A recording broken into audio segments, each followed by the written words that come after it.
Bonjour Jean-Michel Vernochet. La France a été à l'écoute. La conférence de presse qu'on nous annonçait a battu les records d'audience. Vous-même? Écoutez, je n'ai pas eu l'occasion de regarder le président, mais j'en ai vu des extraits. Je ne peux pas dire que j'ai été enthousiasmé. Ceci étant dit, il faut être honnête. Le président est un homme d'une très grande habileté. Sa syntaxe est tout à fait approximative. Il a une façon à lui très personnelle de s'exprimer. Il met à mal un petit peu la langue de Voltaire et de Molière.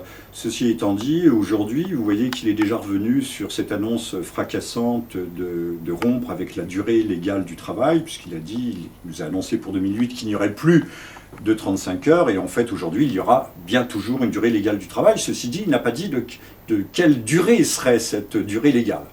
C'est justement peut-être le problème. Il y a toujours un effet d'annonce qui capte l'attention et ensuite un recul. Et c'est à peu près ce qui s'est passé depuis cet été.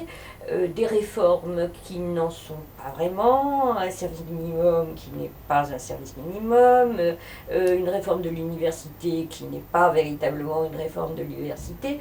Est-ce qu'on peut dire que pour cette conférence de presse, on a à peu près le même système de pensée, c'est-à-dire, ou plutôt la même méthode, l'effet d'annonce pour capter l'attention, puis le recul? Alors, je n'oserais vous dire que vous avez fait à la fois la question et la réponse. Effet d'annonce, c'est le mot-clé, c'est le mot qui vient à la bouche de tous et de chacun. C'est de la politique à l'esbouffe. Si Julien Gracq vient de mourir il y a quelques jours, rendons hommage à sa mémoire, ce grand écrivain français avait écrit un livre, La littérature à l'estomac. Là, nous avons de la politique à l'esbouffe. Je prendrais un seul exemple, celui qui concernait les classes moyennes et qui pouvait apparaître comme une sorte d'espoir, l'abolition, la disparition des droits de succession. Parce qu'on travaille toute sa vie pour acquérir, on paye d'ailleurs pour acquérir, et on paye aussi pour transmettre, ce qui semble tout à fait absurde, et il n'y a pas de droit de propriété. Je parle de la propriété privée, de la propriété personnelle, pas de celle des instruments de production. Eh bien, on sait très bien que c'est plus ou moins tombé à la trappe. Donc on a un homme qui fait toujours des annonces fracassantes. Nous avons une politique ostentatoire, une politique presque exhibitionniste, mais en même temps peu suivie des faits. Mais ceci étant dit, il faut chercher sous cet effet d'annonce quelles sont les véritables intentions.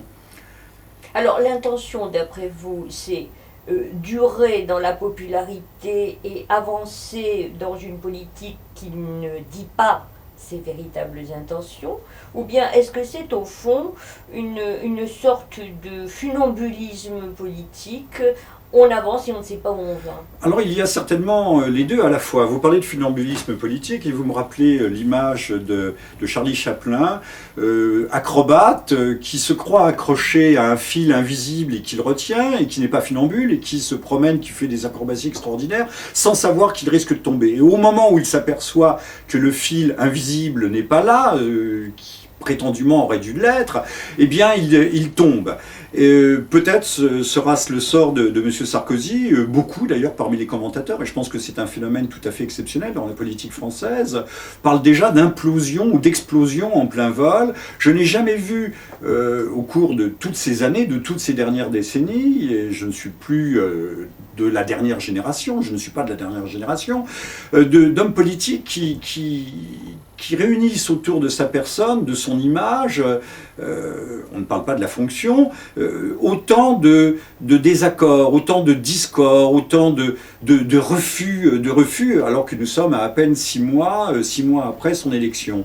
Alors, en ce qui concerne ses intentions cachées, c'est clair. Monsieur Sarkozy a un projet immense qu'il sait taire. Je pense que c'est un homme d'une très très grande habileté politique, et en cela il est d'ailleurs redoutable. Je pense qu'il est adossé à des forces puissantes qui sont aussi bien intérieures. On pourra dire que ce sont les puissances de l'argent, mais extérieures. Je pense qu'il y a de grands et de vastes projets, relayés entre autres, je l'avais déjà signalé ici, par M. Balladur, d'union et de fusion entre l'Union européenne et les États-Unis, d'abord comme un vaste espace d'échange, de libre-échange, mais ensuite beaucoup plus. Il y a ce que M. Védrine appelle le camp occidentaliste. Donc il y a ce projet qui est en marche, qui se retrouve d'ailleurs dans le projet typiquement sarkozien d'Euro-Méditerranée ou d'Euro-Afrique. Donc M. Sarkozy est un homme qui incarne des projets d'envergure planétaire. Il s'inscrit dans un processus de mondialisation. Pardon. Je vous en prie. La politique de civilisation s'inscrit-elle dans ce vaste projet? Alors, ou bien est-elle un autre effet d'annonce? Alors, elle s'inscrit dans ce que j'appelle cette politique d'esbrouf, cette politique bling-bling, on va dire, pour reprendre cette expression qui vient d'arriver sur le marché des médias. On crée un joli décor, on remue de grandes idées, de belles idées, une politique de civilisation. C'est vrai que la civilisation est mise à mal. Et c'est pas seulement la France, c'est pas seulement l'Europe, c'est la planète entière qui aujourd'hui est malade. Elle est politiquement malade, sociologiquement malade, culturellement malade, environnementalement, écologiquement malade. Bon, donc la civilisation a besoin peut-être d'être remise sur d'autres bases, refondue pour s'adapter aux mutations aujourd'hui de la planète, puisque la planète se transforme et à très grande vitesse.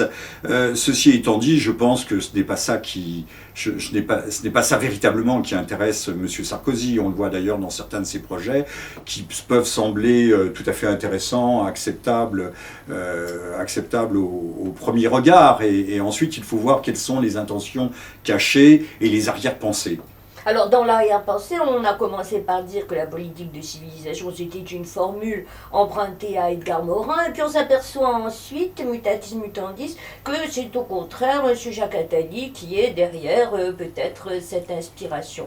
Et en approfondissant, on se rend compte qu'au fond, ce serait simplement un changement radical de la société française, et presque la contradiction entre le discours politique électoral présidentiel, c'est-à-dire une France qui revenait à ses fondamentaux, plutôt vers une France qui serait justement adaptée à la mondialisation, à la globalisation, etc. Là encore, pardonnez-moi de vous le dire, vous faites les questions et les réponses, vous apportez la réponse, bien entendu.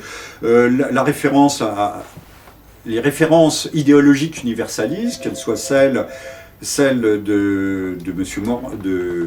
Morin, du philosophe Morin, de Jacques Attali, où aujourd'hui on vient de faire entrer l'ancien sous-directeur de la Banque mondiale, M. Stiglitz, dans le staff, dans l'équipe présidentielle, sont des indicateurs de ce mondialisme galopant. Il n'est même pas sous-jacent, il est galopant.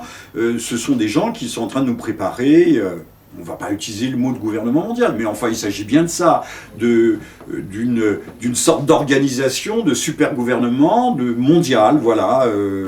La mondialisation c'est ça, mais déjà les Français d'autrefois se plaignaient que Paris était loin quand on habitait la province et que les décisions étaient prises de façon parfois abusive, parfois trop jacobine, et Dieu sait que le jacobinisme mériterait un examen critique.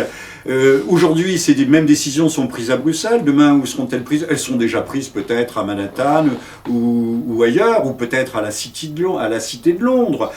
En tout cas, elles ne sont plus prises, elles sont prises dans des instances comme le G8, qui sont des instances qui reflètent ces grandes puissances, ces grands pouvoirs économiques mondiaux.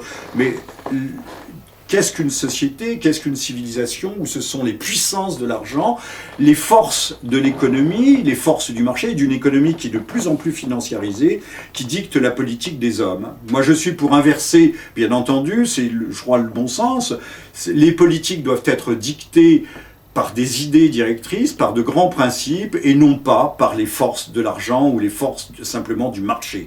Et puis aussi peut-être l'écoute de la longue mémoire des peuples. Et cette longue mémoire, les Français l'ont déjà manifestée avec le référendum contre la Constitution européenne. Et apparemment, là aussi, il y a trahison de cette longue mémoire, même si on s'est il faut qu'il y ait un retour des peuples dans l'arène politique. La revendication de référendum est effectivement tout à fait essentielle, puisque les Français, les Hollandais, et éventuellement, s'ils avaient été consultés comme ils le devaient, les Anglais et les Polonais, se serait prononcé contre le projet de traité constitutionnel. On a chassé celui-ci par la porte, il rentre par la fenêtre. Je pense que la véritable démocratie, et à moins que ce ne soit un leurre, que la véritable démocratie consiste à rendre la parole au peuple, et ça, il faut l'exiger.